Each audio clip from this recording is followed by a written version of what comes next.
जब महाकुंभ की आहट सुनाई दी थी तो हम तो पर्यावरणीय मुद्दों को लेकर के, जल की शुद्धि को लेकर के इस बात से चिंतित थे कि क्या परिणाम होंगे अगर यहां पे 24 करोड़ या 30 करोड़ लोग आज गए तो। लेकिन हम अभिभूत थे कि हमारी टीम जहां भी काम करती थी, जहां भी जाती थी, पर्यावरण का कोई इश्यू हमें नहीं देखने को मिला, कहीं नहीं देखने को मिला। और उसने कहा सचमुच अब हमें लगता है कि यूनेस्को ने 2019 में इस आयोजन को दुनिया के सबसे बड़े सांस्कृतिक आयोजन के साथ जोड़ करके मानवता के अमूर्त सांस्कृतिक धरोहर के रूप में जो मान्यता दी थी वो सही किया था। ये सचमुच उसका हकदार थी, उससे पहले ही उसको ये अधिकार उसका मिल जाना चाहिए था। हम लोग देख रहे थे तमाम इंटरनेशनल मीडिया जो एकदम नकारात्मक भाव के साथ इस आयोजन के साथ पहले जुड़ती थी, गंदगी को दिखाती थी, अव्यवस्था को दिखाती थी, भगदड़ को दिखाती थी, अराजकता को दिखाने का कार्य करती थी। कहीं अच्छा भी हो रहा है तो उसको नकारात्मक दृश्य से दिखाने का प्रयास करती थी। उसके बारे में तमाम प्रकार की नेगेटिव टिप्पणी करती थी कि महाकुंभ में तो महिला पुरुष का भेद होता है, यानी कुंभ के आयोजन में तो उनके द्वारा टिप्पणियां की जाती थी कि कुंभ के आयोजन में जाति भेद होता है, क्षेत्र भेद होता है, भाषा के आधार पर भेदभाव होता है, इस प्रकार की टिप्पणियां की जाती थी। लेकिन पहली बार उनको लिखने के लिए मजबूर होना पड़ा कि दुनिया का ये सबसे बड़ा आध्यात्मिक और सांस्कृतिक आयोजन बना, क्योंकि कोई भेदभाव नहीं। जो उनको बताया गया था कि भारत में तो जाति भेद है, क्षेत्र के नाम पर बटे हुए हैं, भाषा के नाम पर विभाजित हैं, यहां पे महिला और पुरुष में लिंग भेद है, वहां आकर के उनकी आंखें खुली की खुली रह गई जब उन्होंने देखा कि एक ही संगम पे, त्रिवेणी के एक ही संगम में क्या महिला है, क्या पुरुष है, क्या उत्तर है, क्या दक्षिण है, क्या पूरब है, क्या पश्चिम है, कोई कौन पंथ है, कौन संप्रदाय है, कोई भेद नहीं। उत्तर दक्षिण पूरब पश्चिम पूरा भारत एकजुट होकर के एक ही त्रिवेणी के संगम में स्नान कर रहा है। और मीडिया की सकारात्मक पहल जो हमारी स्थानीय मीडिया में, नेशनल मीडिया में जो पहले चरण में उस अभियान को आगे बढ़ाया था, तो इंटरनेशनल मीडिया को भी उसके बारे में सकारात्मक रूप से लिखने के लिए मजबूर होना पड़ा था, और जिसके कारण दुनिया का हर व्यक्ति वहां उस आयोजन का हिस्सेदार बना। मैं देखता था भारत के अंदर पहली बार तमिलनाडु से लोग वहां आए, केरल से वहां बड़ी पैमाने पर श्रद्धालु आए, और अभी आपने देखा होगा वेस्ट बंगाल में यूपी 25 करोड़ की आबादी, 25 करोड़ की आबादी में होली सकुशल संपन्न हुआ, लेकिन वेस्ट बंगाल में कई जगह उपद्रव हुए होली के दिन, और होली के दिन उस उपद्रव को न संभाल पाने वाले लोग प्रयागराज के महाकुंभ को मृत्यु कुंभ कहते थे। लेकिन हम लोगों ने कहा है मृत्यु नहीं, तो मृत्युंजय महाकुंभ है। सबने अपनी मृत्यु पर भी जय प्राप्त की, विजय प्राप्त की है, और इसलिए मृत्युंजय महाकुंभ है। ये इस कुंभ ने साबित किया है। वेस्ट बंगाल से प्रतिदिन 45 दिनों के आयोजन में 50,000 से लेकर के 1 लाख श्रद्धालु प्रतिदिन इस आयोजन का हिस्सा बना था, इस आयोजन का हिस्सा बना था।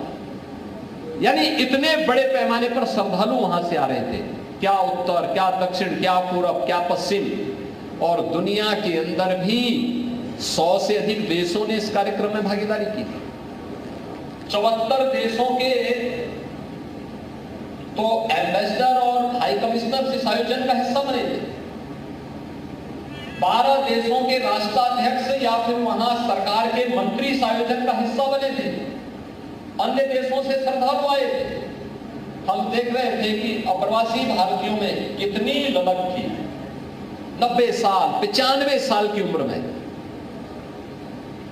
उनकी इच्छा सब एक बार संगम तक हम पहुंच जाए।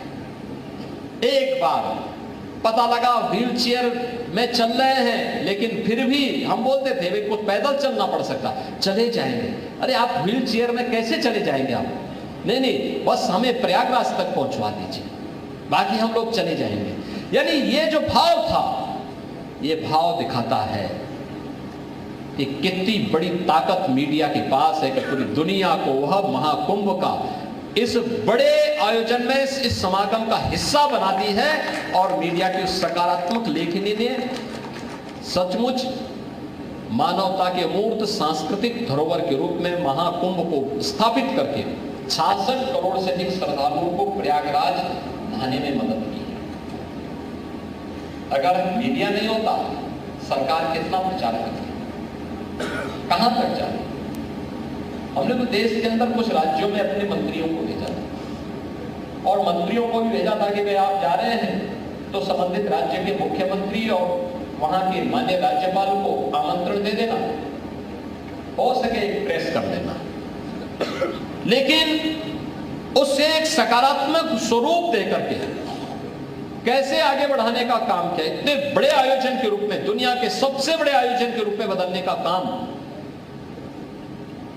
मीडिया की सकारात्मक लेखनी ने किया। और जब कोई आयोजन बड़ा होता है तो उसके भी परिणाम बहुआयामी होते हैं। इस समाज को जोड़ने का तो आधार बना, एक भारत श्रेष्ठ भारत का तो आधार बना ही, लेकिन संस्कृति भी समृद्धि का कारण बन सकती है। आस्था भी आजीविका का माध्यम बन सकती है। कि आपने देखा होगा, पहली बार यह भी देखने को मिला होगा, और उस भाव को हम लोगों ने बहुत नजदीक से महसूस किया। और मैं तो बार बार इसीलिए कहता था, जो जैसे देखने के लिए आया था उसको उस प्रकार की दर्शन महाकुंभ के आयोजन के साथ हुए थे। जिसने जैसा देखा उसको ऐसे भाव, जिस भाव के साथ गया था उस भाव के रूप में उसको वह नजारा वहां देखने को मिलना है। लेकिन मीडिया की भूमिका थी, मीडिया ने इसे सकारात्मक रूप से आगे बढ़ाया।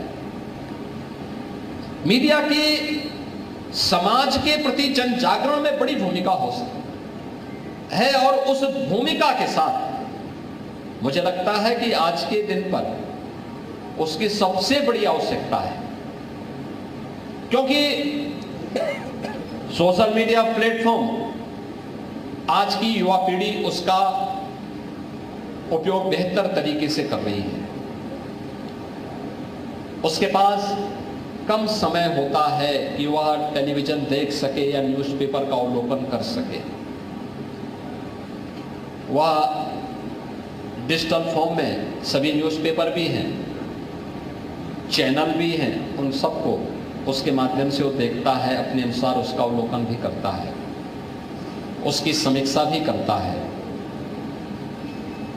बहुत सारे लोग इस प्रकार के प्लेटफॉर्म का दुरुपयोग भी कर देते हैं, नकारात्मकता फैलाने में, समाज के प्रति विद्वेष का भाव पैदा करने में, राष्ट्र की जन चेतना को झकझोरने की बजाय उसको नेगेटिव दिशा में, एक नकारात्मक दिशा में भी ले जाने का कुछ प्रयास करते हैं। लेकिन उससे इतर हमें एक सकारात्मक भाव के साथ एक चौथे स्तंभ बन करके उस भूमिका को, अगर हम भी जिस भूमिका के लिए मीडिया जानी जाती है, उस भूमिका के साथ हम अपने इस कार्यक्रम को प्रभावी ढंग से आगे बढ़ाएंगे, तो यह न केवल लोकतंत्र के लिए बल्कि देश की सुरक्षा के लिए, संप्रभुता के लिए और एकता के लिए भी एक बड़ा कार्य होगा। मीडिया की सकारात्मक भूमिका को आगे बढ़ाने में एक प्लेटफॉर्म का काम संबंधित मीडिया ग्रुप तो करते ही है, लेकिन विभिन्न मीडिया ग्रुप से जुड़े हुए पत्रकार भी, उनके संपादकगण भी, और बहुत सारे स्वतंत्र पत्रकार भी एक मंच पर आ सके, एक प्लेटफॉर्म उन्हें बैठने के लिए प्राप्त हो सके, हर जनपद में राज्य सरकार के द्वारा अपना सूचना विभाग भी गठित होता है। मीडिया के प्रति शासन की जवाबदेही के एक माध्यम बने। ये केवल सरकार का प्रचार करेंगे इसलिए नहीं, बल्कि समाज के प्रति मीडिया की भूमिका को और प्रभावी ढंग से आगे बढ़ाने में इसकी भूमिका को प्रभावी ढंग से आगे बढ़ाने में सरकार भी कुछ योगदान दे सके, इस दृष्टि से किया गया है। मुझे प्रसन्नता है कि गोरखपुर में प्रेस क्लब का अपना एक अत्याधुनिक भवन भी बनकर के तैयार है और उस भवन का बेहतर उपयोग हो। एक केवल मीडिया से जुड़े हुए, विभिन्न मीडिया ग्रुप से जुड़े हुए वरिष्ठ पत्रकारगण, स्वतंत्र पत्रकार, समाज से जुड़े हुए, विभिन्न तबके से जुड़े हुए अन्य गणमान्यों की उपस्थिति वहां पर हो। समय समय पर हम लोग उस प्लेटफॉर्म का उपयोग जन चेतना को जागरूक करने में कर सकें। आवश्यकता पड़ती है तो वहां पर हमें कभी कभी राज्य शासन से जुड़े हुए वरिष्ठ नौकरशाहों को भी किसी एक स्पेसिफिक विषय को लेकर के यानी राज्य शासन से जुड़े हुए मंत्रियों को भी, केंद्रीय सरकार से जुड़े हुए मंत्रियों को भी, केंद्र शासन से जुड़े हुए विभिन्न मंत्रालयों से जुड़े हुए सचिवों को भी, विभिन्न देशों के जो राजदूतावास हैं उनके अधिकारियों को भी इसमें आमंत्रित करके एक डिबेट को, एक चर्चा परिचर्चा को आगे बढ़ाने के लिए अपने आप को तैयार करना चाहिए। स्वस्थ लोकतंत्र की सबसे बड़ी ताकत है संवाद। अगर हमारा संवाद बाधित होगा तो निश्चित है वहां से संघर्ष शुरू होगा। वो एक संघर्ष की शुरुआत होती है और संघर्ष हर हाल में टलना चाहिए, हो सके तो टालने का प्रयास करना चाहिए। लेकिन जब असंभावी हो तो तभी उस दिशा में कदम आगे बढ़ाने चाहिए, अन्यथा उसको टालने के प्रयास होते रहने चाहिए। और वह भाव मुझे लगता है कि डायलॉग से बड़ी समस्या का समाधान हो सकता है। मुझे याद है जब उत्तर प्रदेश पहला राज्य था जिसने अनावश्यक शोरगुल को रोकने के लिए धर्मस्थलों से माइक उतारने के लिए एक व्यवस्था बनाई। 4-5 जगह से इस प्रकार के शोरगुल हो रहे थे। कोई कहता था हम चौराहे पे करेंगे, कोई कहता था हम फलानी जगह ये करेंगे, कोई गलत तरीके से अफवाह फैलाने में ही लगे हुए थे। मैं एक दिन रात्रि को अधिकारियों की बात सुन रहा था, रात 10 बज रहे थे। मैंने पहले ही NIC से कहा था कि रात 10 बजे मैं कुछ अधिकारियों के साथ बातचीत करूंगा। मैंने वो सूची उनको उपलब्ध करवाई। ठीक 10 बजे मैंने कहा आप सबने अपनी बात बोल ली? उन्होंने कहा हाँ। मैंने कहा चलिए मेरी एक वीडियो कॉन्फ्रेंस है, आप सब उसमें बैठे मेरे साथ। उनको भी नहीं पता था कि मुझे क्या बोलना है। मैं वहां गया, मैंने कुछ चुनिंदा अधिकारी थे, जिले के भी नहीं थे, वे रेंज स्तर के थे और जोन स्तर के थे। मैंने कहा भी देखो 10 से 11 बजे तक मेरी PC चलेगी और 11 से 12 आपको करना होगा। 12 से 1 वे लोग फिर जो जिले के लोग होंगे वे लोग करेंगे। अब क्या करना है मैं नोट करूंगा। मैंने कहा जितने भी अनावश्यक शोरगुल है ये सब हटना है और ये कल मॉर्निंग से लेकर के परसों मॉर्निंग तक सारा कार्य होना है। तो मैंने 1-2 लोगों से पूछा, मैंने कहा संभव है?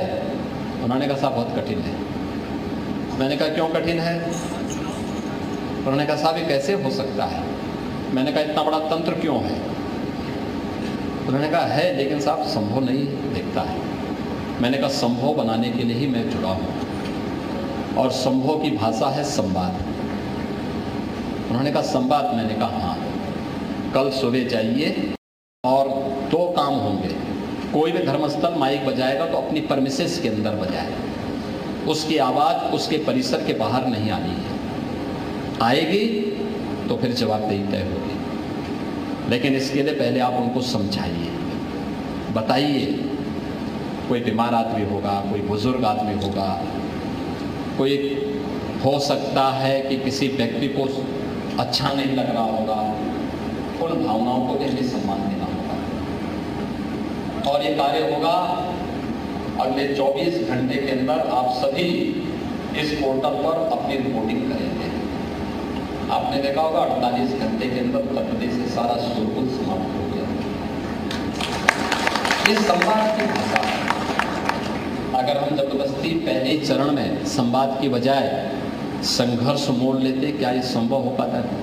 नहीं हो पाता, कभी नहीं हो पाता। कानून व्यवस्था की स्थिति खराब होती है।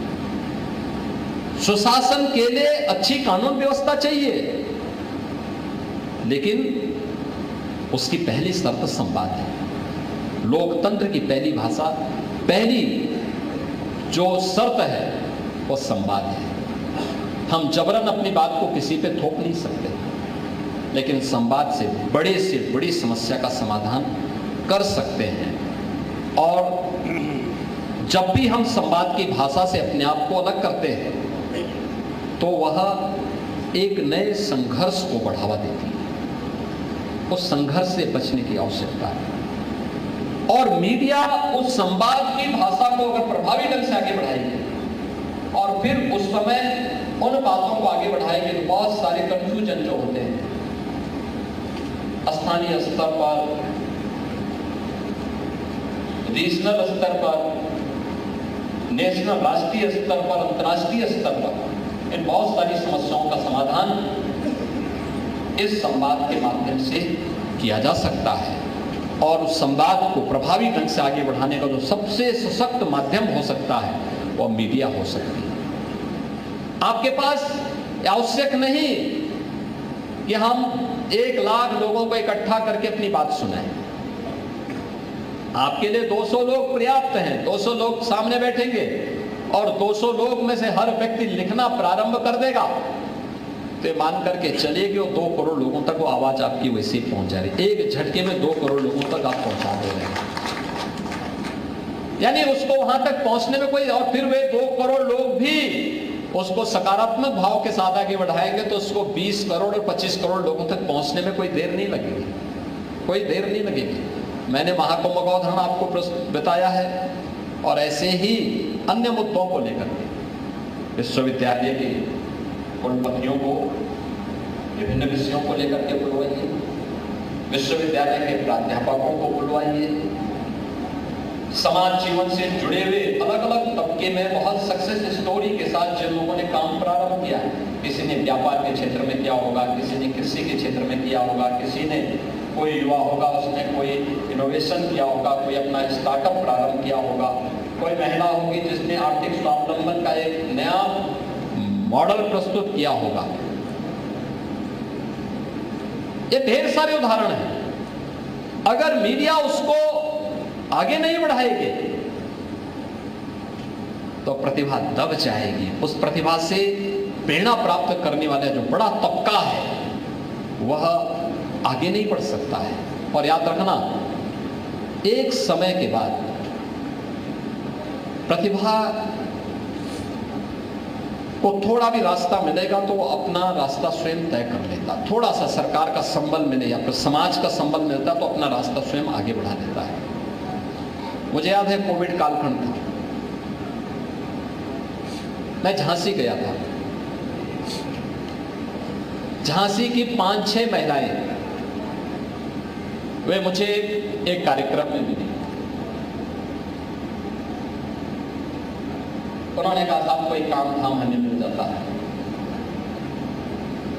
तो मैंने कहा कौन क्लास तक पढ़ाई की है? तो कोई 5वीं पास था, कोई 8वीं पास था।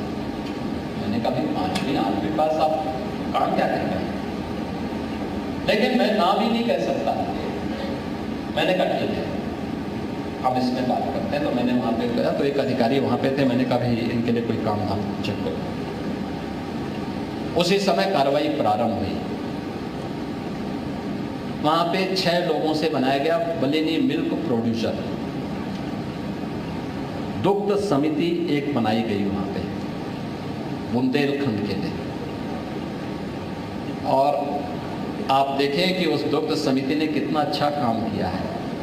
5वीं पास और 8वीं पास महिलाएं बुंदेलखंडी के अलावा किसी भाषा में बोल नहीं सकती, लेकिन अभिनंदनीय कार्य किया। आज उनके पास 61,000 सदस्य हैं, 1500 करोड़ रुपए का उनका टर्नओवर है और 125 करोड़ का नेट प्रॉफिट भी है। करने की इच्छा शक्ति होनी चाहिए। और उसी तर्ज पर और एक मॉडल बना यूपी के अंदर भी, हाँ महिलाएं भी इस क्षेत्र में काम कर सकती हैं। अब आगरा में भी एक मिल्क प्रोड्यूसर बन तैयार हो गया है, वो उससे भी अच्छा काम कर रहा है, और केवल महिलाएं। इस सक्सेस स्टोरी को अगर हम लिखेंगे नहीं तो अन्य क्षेत्र की महिलाएं कैसे काम कर रहे हैं, उनको पता ही नहीं होगा, उनको पता ही नहीं होगा। उनको एक रास्ता दिखाने की आवश्यकता, और रास्ता समाज को दिखाना चाहिए। समाज के प्रति हम सबकी जवाबदेही है, वो विधायिका हो, कार्यपालिका हो, न्यायपालिका हो या मीडिया हो, हम सबकी जवाबदेही, क्योंकि इसी समाज ने हमें एक मंच दिया है, इसी समाज ने हमें आगे बढ़ने के लिए एक अवसर दिया है, तो समाज के प्रति हमारी कुछ जवाबदेही तो होगी। उस जवाबदेही के लिए हम लोग कार्य कर सकेंगे। मुझे याद है आज से लगभग 15 वर्ष पहले की एक घटना, गोरखपुर की। गोरखपुर देखिए, कोई काम छोटा और बड़ा नहीं होता, कोई काम छोटा बड़ा नहीं होता। मैं उस दिन इस बात को मान लिया, व्यक्ति की सोच उसे छोटा और बड़ा बना दिया। एक नौजवान मेरे पास आया और वो 15 वर्ष पहले की घटना, वो मेरे पास आया। उसने कहा साहब जो है, मैंने पेट्रोलियम प्लांट में गीता के पीछे एक गांव का उसने जिक्र किया, कहा वहां पे मैंने उसने मुझे ये नहीं कहा कि मैंने रेडीमेड गारमेंट्स का एक वो बनाया है। उसने कहा साहब मैं कुछ सिलाई की मशीन खरीदा हूं और वहां पर टेलरिंग का काम कर रहा हूं, मैं चाहता हूं आप मेरे उसका उद्घाटन कर देते। तो मुझे लगा यार, मैं तो सांसद हूं, अब टेलर मशीन का उद्घाटन करने के लिए मैं जाऊंगा, लेकिन मैंने उसको मना नहीं किया।